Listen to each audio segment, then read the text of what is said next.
ഇന്ന് ഞാൻ കാണിക്കാൻ പോകുന്നത് ഒരു ഉച്ചയൂണാണ്. അതിനകത്ത് അതിൽ ഒരു മത്തങ്ങയും ചെറുപയറും കൂടെ ഇട്ടൊരു കറി, ഒരു കാത്തോരൻ കാണിക്കുന്നുണ്ട്, പിന്നൊരു വെണ്ടയ്ക്ക മെഴുക്കോട്ടയും കാണിക്കുന്നുണ്ട്. വെണ്ടയ്ക്ക ഫ്രൈയാ കാണിക്കുന്നത്. ആദ്യം നമുക്ക് ചോറ് വെക്കാം. ഞാൻ ഇങ്ങനെ ഒരു ചരുവത്തിലാണ് ചോറ് വെക്കുന്നത്. ചിലപ്പോൾ കുക്കറിൽ വെക്കും, സമയമില്ലാത്ത സമയത്ത് പെട്ടെന്ന് വെക്കാനായിട്ട് കുക്കറിൽ വെക്കും. ഇന്നിപ്പോ ബോയിൽഡ് റൈസാണ് വെക്കുന്നത്, അതുകൊണ്ട് ഞാൻ ഇങ്ങനെ ചരുവത്തിലാണ് വെക്കുന്നത്. ആ വെള്ളം ഒന്ന് ബോയിലാവട്ടെ. ഒരു 2 ഗ്ലാസ് അരിയാ ഇടുന്നത്. 2 തികച്ചിടുന്നില്ല, കാരണം അതിൽ അത്രയും പ്രയാസം.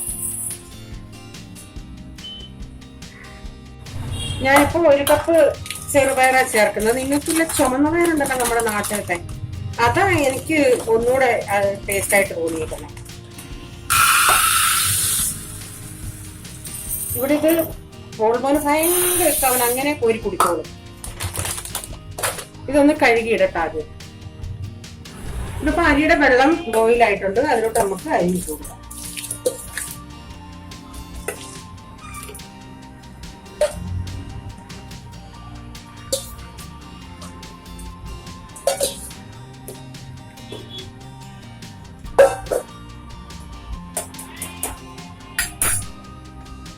ഈ മത്തങ്ങ നമ്മൾ വാങ്ങിക്കുമ്പോഴേ, ഇതിപ്പോ ഞാൻ സൺഡേ വാങ്ങിച്ചതാ. ഇവിടെ എല്ലാം അരി ഉണ്ടായിരുന്നു, അത് ഞാൻ എടുത്ത് കളഞ്ഞതിന് ശേഷം വെച്ച് 3-4 ദിവസമായിട്ടും അത് ഇതുവരെയും അഴുകിയിട്ട്, അല്ലെങ്കിൽ നമ്മൾ അരിയോടെ വെക്കുവാണെങ്കിൽ അത് അഴുകാൻ ചാൻസ് ഉണ്ട്. അങ്ങനെ കൊണ്ടുവരുമ്പോഴേ ഇങ്ങനെ അരി കളഞ്ഞങ്ങ് വെച്ചാൽ മതി.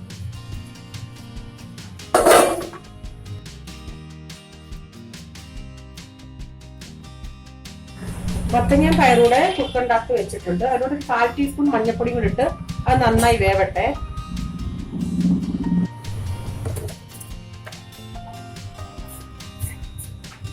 കാത്തോരൻ വെക്കാനായിട്ട് ഞാൻ ഇതിന്റെ തൊലി ഒന്ന് കളയട്ടെ.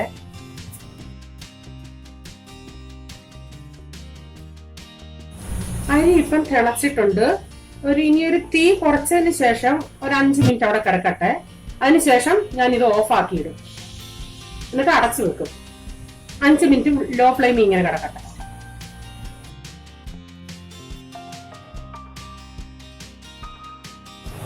തോരന് വേണ്ടി ഞാനിവിടെ ഒരു സവാള എടുത്തിട്ടുണ്ട്, 3 പച്ചമുളകും, ഒരു 6 അല്ലി വെളുത്തുള്ളി. വെളുത്തുള്ളി നന്നായി ചതച്ചെടുക്കാമേ. വെളുത്തുള്ളി ഇപ്പൊ നന്നായി ചതച്ചെടുത്തിട്ടുണ്ട്. അത് ഞാൻ ഈ കായ്ക്കകത്തോട്ടങ്ങ് ഇട്ട് കൊടുക്കുക. ഇതിലോട്ട് ഈ പച്ചമുളക് കൂടെ അങ്ങ് കീറി ഇട്ട് കൊടുക്കാം. കീറുവോ അരിവോ. ഈ സവാള ചെറുതായിട്ട് അരിഞ്ഞ് എടുക്കാം. ഈ കായ്ക്കകത്തോട്ട് ഒരു 1/2 ടീസ്പൂൺ മഞ്ഞൾപ്പൊടി, ആവശ്യത്തിനുള്ള ഉപ്പ്, ഒരു തണ്ട് കറിവേപ്പില, കുറച്ച് തേങ്ങ. ഞാനിവിടെ 2 പിടി തേങ്ങ എടുത്തിട്ടുണ്ട്. തേങ്ങയൊക്കെ നിങ്ങളുടെ താല്പര്യത്തിനനുസരിച്ച് ചേർക്കാം. എന്നിട്ട് നന്നായി കൈ കൊണ്ടൊന്ന് മിക്സ് ചെയ്യാം. നന്നായി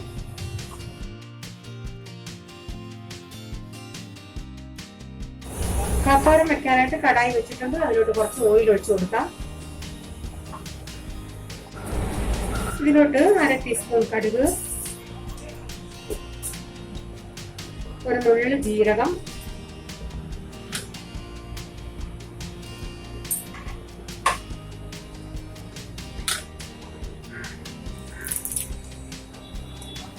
കറിവേപ്പില, ഒരു പച്ചമുളക്.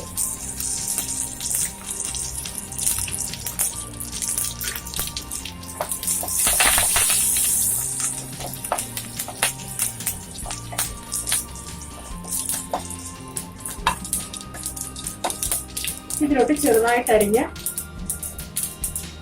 സവോള,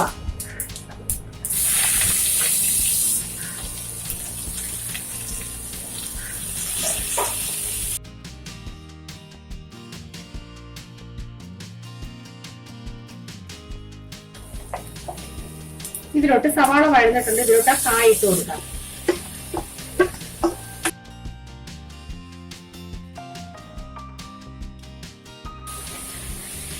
നന്നായി മിക്സ് ചെയ്തതിന് ശേഷം കുറച്ച്, അങ്ങനെ വെള്ളം വേണ്ട, ആ പാത്രത്തിൽ ആ പീരയും തേങ്ങയൊക്കെ ഇച്ചിരി പറ്റിയിട്ടുണ്ടല്ലോ, അതിന് വേണ്ടി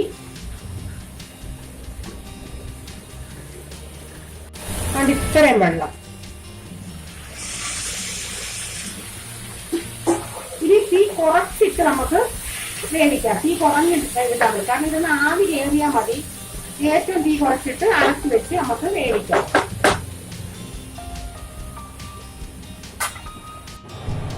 നമുക്ക് കറിക്കായിട്ട് കുറച്ച് തേങ്ങ ഇട്ട് കൊടുക്കാം. അരപ്പ് എത്രയും വേണോന്ന് വെച്ചതനുസരിച്ച് തേങ്ങ എടുക്കാം. ഒരു 8 അല്ലി വെളുത്തുള്ളി, ഇത് ചെറിയ വെളുത്തുള്ളി, അതെ വലുതാണെങ്കിൽ 4 എണ്ണം കാണാൻ മതി. 1 ടീസ്പൂൺ ജീരകം, 1/2 ടീസ്പൂൺ മഞ്ഞൾപ്പൊടി. ഇതെല്ലാം കൂടെ നന്നായി അരച്ചെടുക്കാം.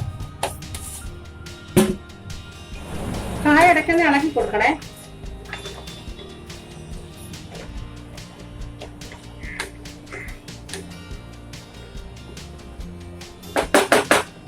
ഒന്ന് അടച്ചേക്ക്.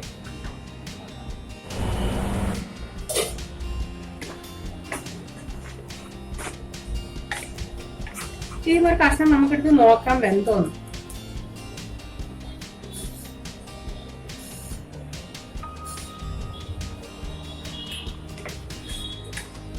ഇതിപ്പോ നന്നായി വെന്തിട്ടുണ്ട്. ഇനി ഞാൻ തീ ഓഫാക്കാൻ പോകും. ഇവിടെ തോരൻ റെഡിയായി. ഇവിടെ പയറും വെന്തു. ഞാനത് കുറച്ചങ്ങ് ഉടച്ച് നന്നായി ഉടച്ചു കൊടുക്കാം. വെണ്ടയ്ക്ക ഫ്രൈയുടെ ഈ ചെയ്യുന്ന വീഡിയോ ഞാൻ ഇട്ടിട്ടുണ്ട്. അന്ന് ഞാൻ മുറിച്ചാ ചെയ്തത്, ഇന്ന് ഞാൻ മുറിക്കുന്നില്ല, മുഴുവനെ ഫ്രൈ ചെയ്യുക. അത് വേണ്ടിയവർക്ക് കാണാഞ്ഞവർക്ക് വേണമെങ്കിൽ ലിങ്ക് താഴെ കൊടുത്തേക്കാം. വളരെ ടേസ്റ്റി ആയിരുന്നു വെച്ചാൽ വളരെ ടേസ്റ്റിയാ. ഹസ്ബൻഡിനൊക്കെ ഒത്തിരി ഇഷ്ടം അത്. അതുകൊണ്ടാണ് ഞാൻ ഇന്ന് വീണ്ടും അത് ഉണ്ടാക്കുന്നത്.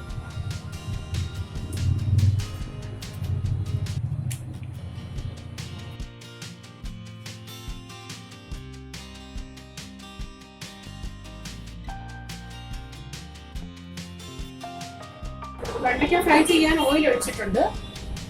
ഓയിൽ ചൂടാവട്ടെ. ചൂടാകുമ്പോൾ നമുക്ക് ഈ വെണ്ടയ്ക്ക ഇതിലോട്ട് കറക്റ്റ് കൊടുക്കാം. ചൂടാകാനായിട്ട് ഹൈ ഫ്ലെയിമിൽ ഇടുക. ചൂടായതിനു ശേഷം വെണ്ടയ്ക്ക ഇടുന്ന സമയത്ത് ലോ ഫ്ലെയിമിൽ ഇട്ടാൽ മതി.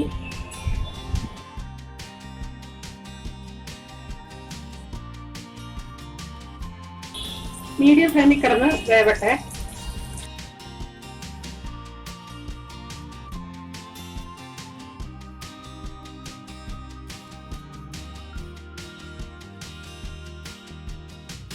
അപ്പുറത്തെ ഗ്യാസിലോട്ട് ഞാൻ ആക്കട്ടെ. ഇതിപ്പം പയറൊക്കെ ഞാൻ ഉടച്ചെടുത്തിട്ടുണ്ട്. ഞാൻ ഈ പയർ എന്തോ ഇതൊന്നോ ഇവിടെ ഇത്തിരി പീസായിട്ട് കിടന്ന കോൾമോൻ അത്ര ഇഷ്ടമല്ല. അതുകൊണ്ട് ഞാൻ അതൊന്ന് മിക്സിയിൽ ഇച്ചിരി ഒന്ന് അരച്ച് ഇതിലോട്ട് നമുക്ക് അരപ്പ് ചേർത്ത് കൊടുക്കാം.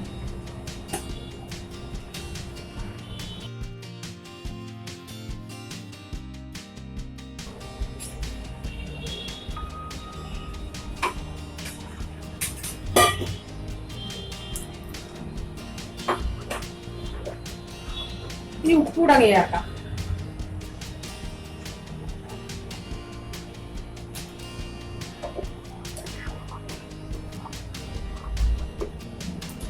ഇനി ഇതൊന്ന് തിളക്കട്ടെ.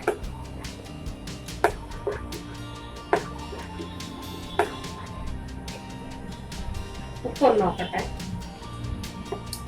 കറക്റ്റ്. വെണ്ടയ്ക്ക ഇനി കോരിയെടുക്കാം.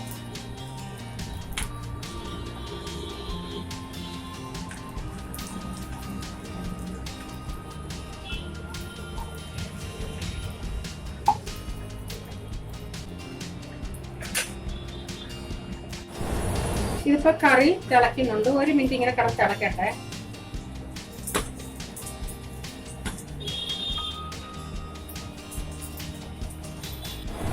ഒരു മിനിറ്റ് തിളച്ച് ഇനി നമുക്കിതിന് കടുക് വറുത്തിടണം. ഇവിടെ ഇപ്പം നമ്മുടെ അരിയും വെന്തിട്ടുണ്ട്. ഇത് ഞാൻ വെള്ളം വാർത്തിടാൻ പോവാ. കടുക് വറുക്കാൻ പാത്രം വെച്ചിട്ടുണ്ട്. അതിലോട്ട് കുറച്ച് ഓയിൽ ഒഴിച്ചു. ഓയിലൊക്കെ നിങ്ങളുടെ ആവശ്യത്തിന് ഒഴിക്കാം. 1/2 ടീസ്പൂൺ കടുക്, 2 വറ്റൽമുളക്,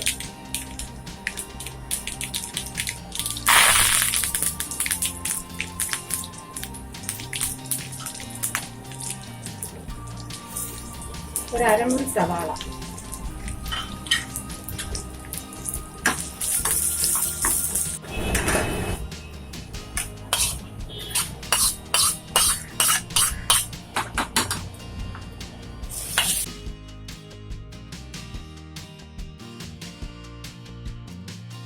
ഞാൻ പപ്പടം കൂടെ പൊള്ളിക്കട്ടെ. ഇത് നാട്ടിലത്തെ പപ്പടമല്ല, ഇവിടുത്തെ പപ്പടമാണ്. അതൊരു ഒത്തിരി പൊങ്ങത്തില്ലല്ലോ.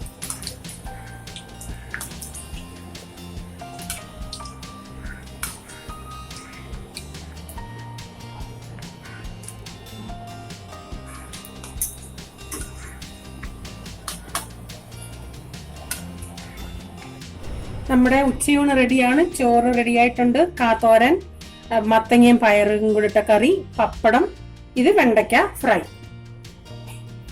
ഈ വീഡിയോ നിങ്ങൾക്ക് ഇഷ്ടപ്പെടുകയാണെങ്കിൽ തീർച്ചയായും നിങ്ങൾ ഇത് ഷെയർ ചെയ്യണം. സബ്സ്ക്രൈബ് ചെയ്യാത്തവർ പ്ലീസ് സബ്സ്ക്രൈബ് ചെയ്യുക. ഇങ്ങനെ ഒരു പുതിയ ഡിഷുമായി വരും വരെ ബൈ. God bless you.